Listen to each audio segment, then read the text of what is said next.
স্বপ্নে এসছে আর এসে বলছে ওটা আমার গদি, তো তুই কেন ছিলি, ওতে তুই কেন বসেছিস, লিটারালি এইভাবে বলছে।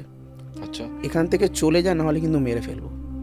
গায়ে কাঁটা দিচ্ছে এটা বলার সময়, সেই সময় ঘুমটা ভেঙে যায়। বাবা মা নয় মানে বাবা আর যারা জেঠু ছিল তাদেরকে ডাকে, ডেকে সব বলে। তো বাবারা বলেছে কি সব স্বপ্ন দেখছিস তুই এসব, ভয় পেয়ে গেছিস হয়তো কিছু হবে, তো ইগনোর করে। সেই জেঠুটাই পরের দিন ওয়াশরুমে জাস্ট ফ্রেশ হওয়ার জন্য মুখ টুক ধুতে যায়।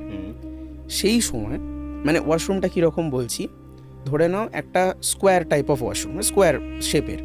এবার যখন মুখটা সে ধুয়ে যখন সে আয়নার দিকে তাকায়, যখন আয়নার দিকে আর কি নিজের এতে দেখে, সে দেখে তার চোখ থেকে রক্ত পড়ছে।